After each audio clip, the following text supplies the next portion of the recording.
No father should have to lose his son. It goes against the natural order of things. Without our sons, we have no future.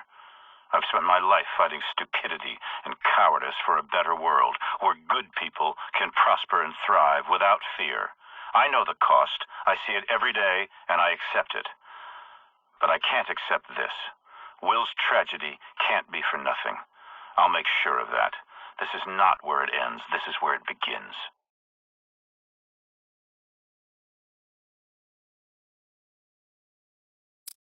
I checked in on Mitchell today. Gideon's kicking his ass, but he'll get there. He's got a good head on his shoulders, and that same determination that Will had. I can see why they were close. The Marines, in their infinite wisdom, deemed him unfit for duty. Can't fight with one arm. Never tell a soldier what he can't do. If anyone deserves a second chance, it's guys like Mitchell. Give me an army of men like him, and there's nothing Atlas can't do.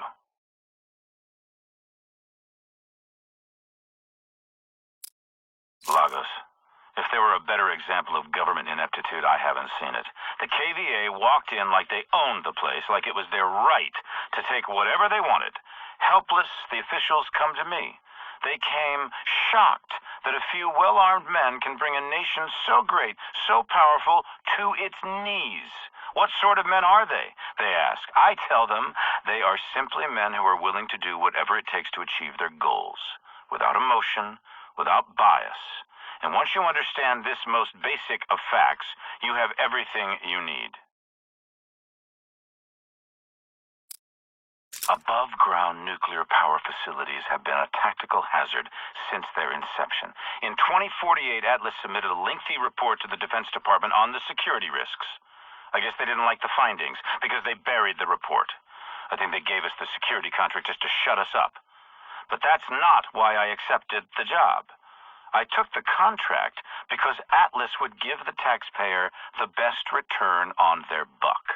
We spent millions on concrete reinforcements. We build anti-aircraft defenses, but our greatest achievement?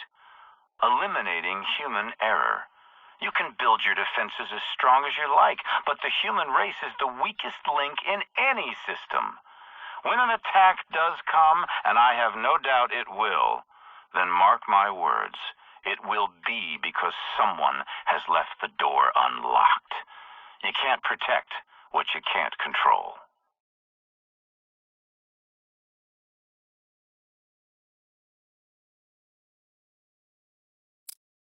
Leaders lead. Success or failure comes down to the choices we make. Capturing Dr. Danois and bringing him to justice would be a decisive step forward in the hunt for Hades, but what purpose does it serve to prosecute this man for his crimes if we can use him to prevent future crimes against humanity? Hundreds, maybe thousands, have been killed by this man's experiments, but what if the results could one day benefit humanity and save lives? Is it wrong to put that knowledge to use, regardless of how it was obtained? It's only right that we respect the dead. What better way to honor them than give meaning to their demise? Scientific data exists outside any moral framework. It's a resource that can be exploited for good or bad. The choice is ours. But to choose to do nothing with it is no choice at all. It is to accept that innocent people died for nothing. A mission of this scale is a serious endeavor in the best of circumstances. Operating in the middle of a busy tourist destination is, without doubt, extremely risky. But the risk is the key to our success. Hades has gambled on our humanity. No government can survive the public outcry if hundreds of innocent tourists are killed in a botched mission. Hades knows this. But we're not the government, and our power does not come from popular mandate. The government could have stopped us, the United Nations could have stopped us, but they didn't. Why? Because they think I've stepped into my own trap. They've seen what Atlas can do, and they know how powerful Atlas has become. They're afraid, more afraid of me than they are of Hades. And with the KVA on the run, who is left to disrupt their status quo? They look at us, and instead of seeing our success, they see a threat. Someone too powerful to control, too powerful to stop. And so they've gambled on our failure, and they're right to be afraid. Failure is not an option for us. As long as we deliver Hades' head on a stick, no one will want to stop us. They'll want to follow us.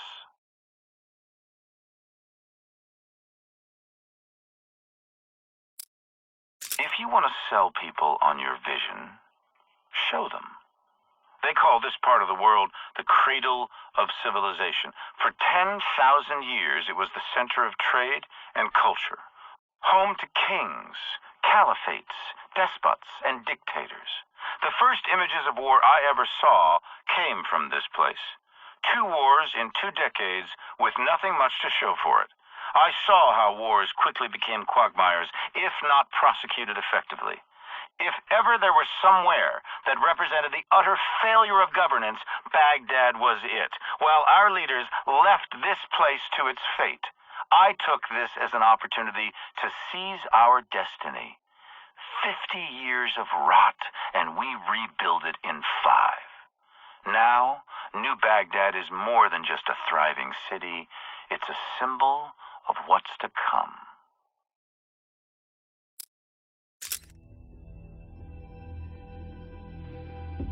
Everybody thinks their ideas are right. That's why the people you call terrorists call themselves freedom fighters. The fundamentalists think they're right, the capitalists think they're right, the communists think they're right. And no one will ever convince anyone of anything. And all these honorable men lecturing the world from the floors of congresses and parliaments whose time has long since passed refuse to admit, publicly at least, ideas don't determine who's right. Power determines who's right.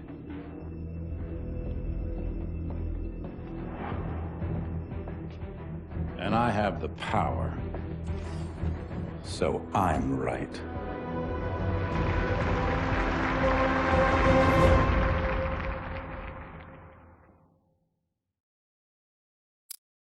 On days like these, it's hard to remember what progress looks like. Billions of dollars, years of research. The human body is not a machine that we can simply rebuild. Tissue damage takes time to heal. Cells take time to grow. We are mortal creatures, and time is never our friend. We've successfully accelerated the growth process, but the cells are unable to sustain themselves after a certain period. Nevertheless, Danois continues to be a valuable asset. Without Danois, Manticore would have died at the developmental stage. Disloyalty? There is no greater crime. There is no punishment harsh enough. They must have recruited Mitchell. I saw something in him, something you rarely see in a man. A leader. Something of myself, maybe. A man who can follow blindly, yet still think for himself. Will had to strike out on his own. Disloyal? I used to think so. But maybe I was wrong. I like to think Will would have come back into the fold, given time.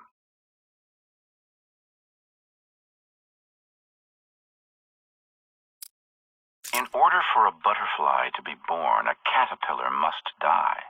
At a certain point, imaginal cells are triggered in the caterpillar's DNA. And these cells remain dormant, but once activated, they suddenly behave like a cancer, aggressively attacking the healthy cells.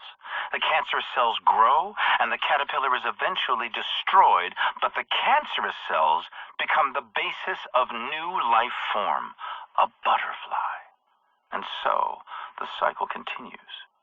So cruel, yet so beautiful. Our greatest advances can equally lead to our destruction. Manticore is the fork in the road. One path leads to death, a weapon more powerful than anything before it, and the other to life, the regeneration of human cells, the conquest of death itself, immortality. You can turn anything into a weapon. It just takes imagination. Some of the most successful military campaigns succeeded simply because no one ever imagined it was possible. If you're planning to take out the most powerful naval force on the planet, forget about doing it in the open water. strike from the depths of the ocean, or strike before it's even had a chance to leave port. By collapsing the bridge on the fleet, I will accomplish two things. The first is strategic, disabling the U.S. Third Fleet. The second, symbolic. For a century, the Golden Gate Bridge has stood for U.S. technological innovation and might. Destroy a powerful symbol of strength, and you turn it into an even more powerful symbol of weakness. Make an adversary feel weak, and they will become weak. A cowardly act of terrorism? Who the hell are they kidding? I went up against the largest naval fleet to ever sail the oceans with a small company of highly skilled and highly motivated special operatives, and won! They can spin it 1,000 different ways, but the images speak for themselves. Cowardly? No. I stand by my actions. Terrorism? Most certainly. If your actions do not inspire fear and terror in the hearts of your adversary, then you have no business waging war. The attack came as I predicted it would. In forcing them to react, they reacted foolishly because they are powerless to respond in any other way. An affront to their power is an affront to their very existence, but their show of strength, might, and resolve will merely expose their complete impotence. Power? They have no real power. They have propaganda. They have resources. They have committees and budgets, votes and vetoes, propositions and tabled amendments, all useless. Tomorrow, if we wake up at all, we will wake up to a new dawn, and that's when the real work begins.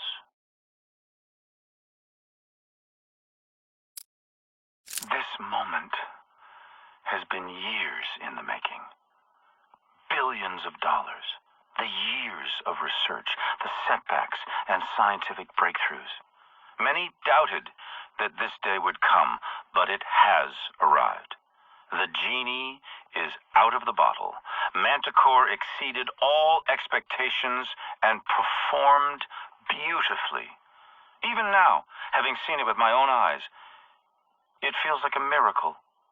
I walked completely untouched as hundreds of enemy combatants lay dying all around me, struck down on the battlefield where they fought.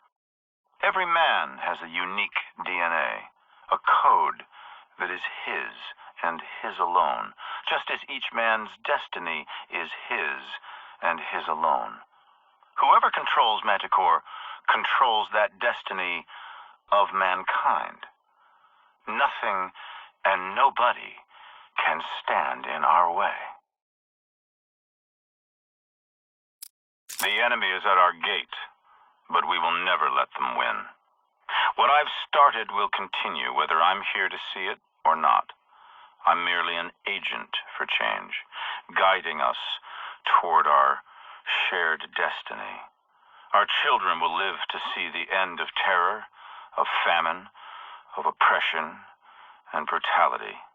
A world where all necessities will be provided. A world free from the tyranny of government, of artificial differences and false beliefs. A world united under one flag.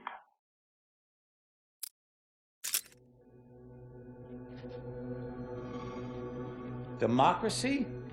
Democracy. Democracy isn't what these people need. Hell, it's not even what they want.